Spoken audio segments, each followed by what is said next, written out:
galerinha do 7º ano, tudo bem com vocês? Legal! Hoje, dia 11 de março de 2021, quinta-feira, pertinho ali do sextou, nós iremos ter uma aula de língua portuguesa com o nosso livrinho de gramática, isso aí, aquele livrinho verde. E as páginas de hoje, elas vão variar um pouquinho. Por quê, professora? Porque elas vão da página 15 até 28, ok? Isso aí. E nós iremos falar um pouquinho sobre conjugação, tempos verbais, modos verbais e aspecto verbal. Então vamos começar? Vamos lá. Nós iremos começar a falar um pouquinho sobre conjugação. A conjugação verbal. Isso. Como assim, professora, a conjugação verbal? Aquela que, através do verbo, nós conseguimos entender ou até mesmo nos encontrarmos no tempo, para sabermos em qual tempo aquela ação ocorreu. Então vamos lá. Conjugação verbal é a flexão de um verbo em todos os seus modos, tempos, número, pessoa e vozes, ok?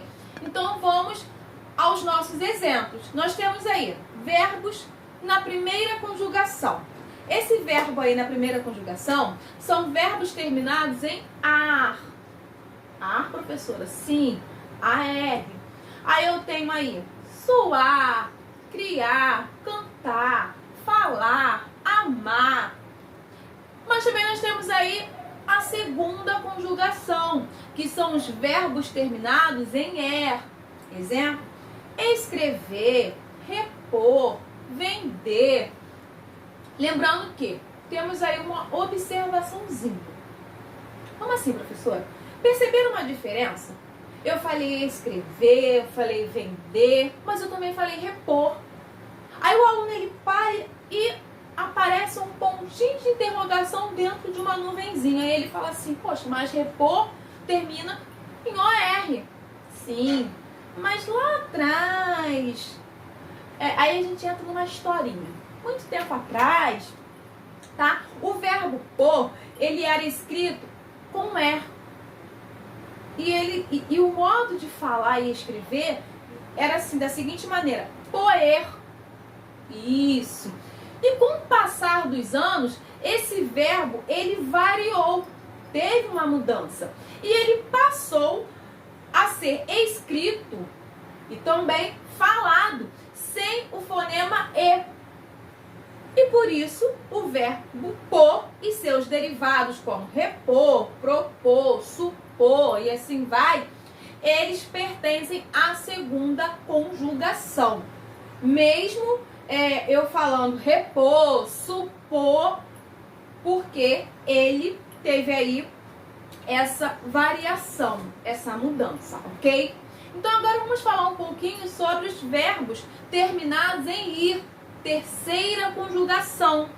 E eu tenho exemplos aí como ouvir, sorrir, imprimir, ir, ok? Então agora vamos lá. O que acontece? Eu também tenho aí algumas aí flexões. Então vamos falar da primeira flexão. A flexão verbal. Espera aí. Eu tenho a flexão verbal. Essa flexão verbal, ela já vai falar um pouquinho sobre o singular e o plural. Então, quando eu falo da flexão verbal no singular, eu estou me referindo a uma pessoa. Quando eu falar da flexão verbal no plural, eu estou me referindo a várias pessoas, ou seja, um sujeito que quero dizer singular, ou vários sujeitos, no caso aí plural, ok? Mas eu também tenho a flexão em pessoa. Como assim, professora? Para eu saber da primeira pessoa, da segunda pessoa e da terceira pessoa. Mas para isso, eu preciso me achar. Então vamos lá, flexão em pessoa. Na primeira pessoa, quem fala? Então, na primeira pessoa, quem fala? Eu e nós.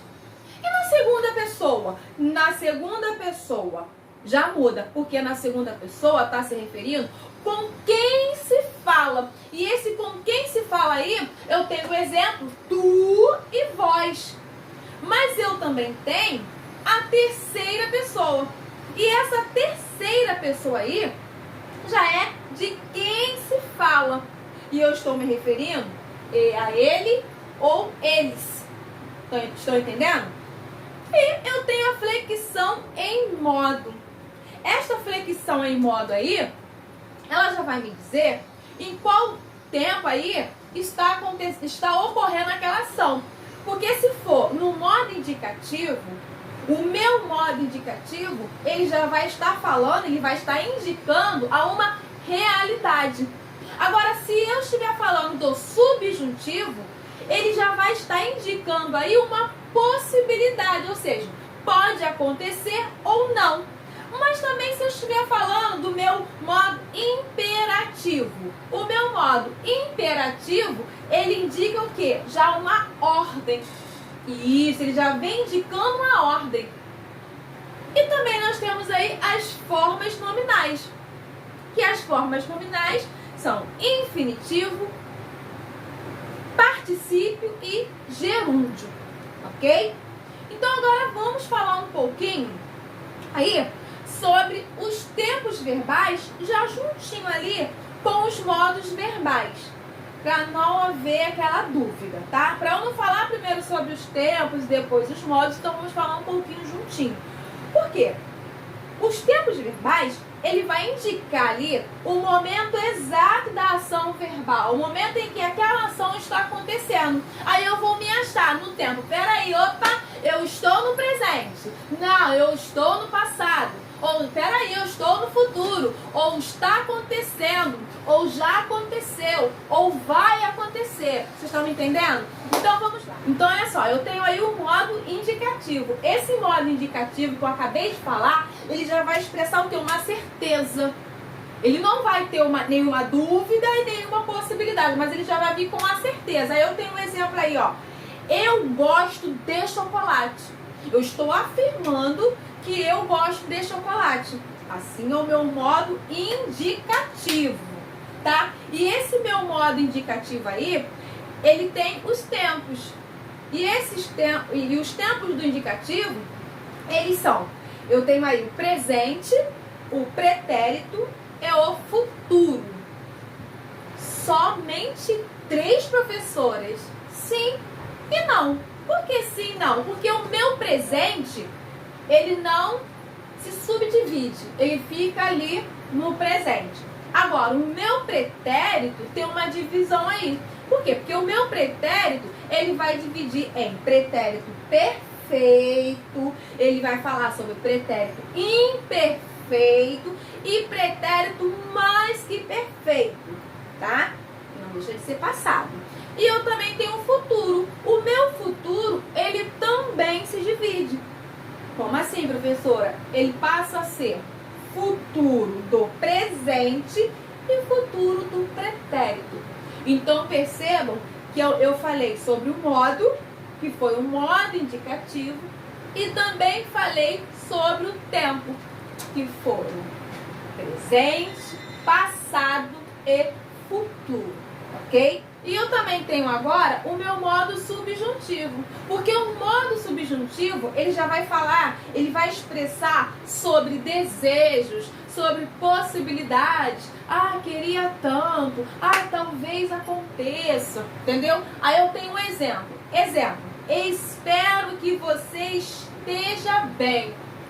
Espero. Ou seja, o meu desejo, tá? E eu também tenho aí o modo imperativo. Esse modo imperativo aí, ele já vai expressar o quê? Ordem. Ele já vai expressar pedido. Exemplo, não abra a porta. Não faça aquilo. Isso aí, na classificação, ele está se referindo ao modo imperativo. Ok? E os tempos aí do modo imperativo, ele se apresenta apenas no presente e pode ser afirmativo ou negativo. Bom? Então agora, vamos falar um pouquinho sobre aspecto verbal. verbal, gente, muito fácil. Muito fácil. Por quê? Porque nós percebemos a diferença na própria frase. Porque o aspecto verbal é a diferença de sentido entre os verbos. Como assim, professora? Vai ter frase que você vai olhar e você vai falar assim, nossa, essa frase ela se encontra no presente. Aí vai ter frase que você vai olhar e falar assim, não, mas essa aqui já é no passado. Então o aspecto verbal, ele vai trabalhar isso aí. Ele vai trabalhar a diferença de sentido ali entre os verbos, tá? E esse conceito, ele se refere à duração do processo verbal. Como assim? Ele vai se referir à duração do processo verbal independentemente da época que é essa, a época em que esse processo ele ocorre. Como assim, professora?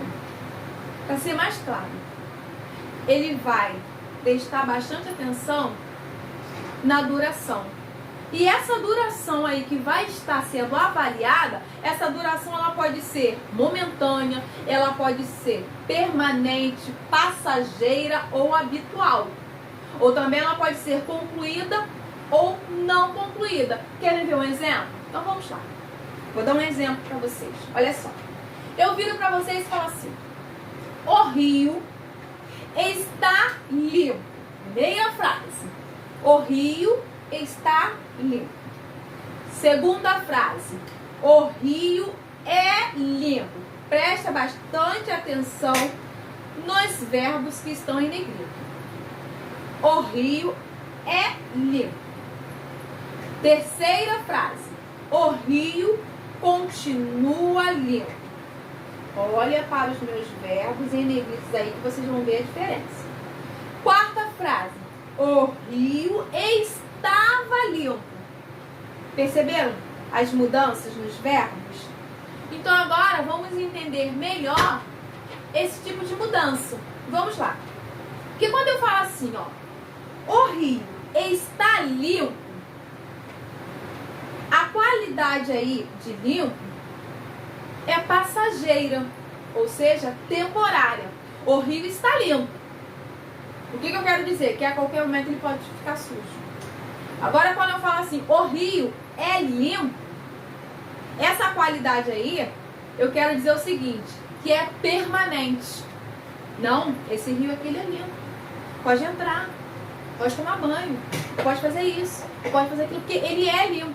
Olha só, permanente, não vai mudar. Agora, quando eu falo assim, o rio continua limpo, o meu verbo vai dar a entender a característica do rio aí, que o quê? Que a qualidade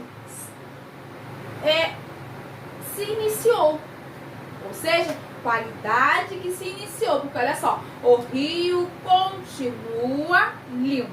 Agora, quando eu falo assim, o rio estava limpo, é uma qualidade que teve certa duração no passado, mas terminou.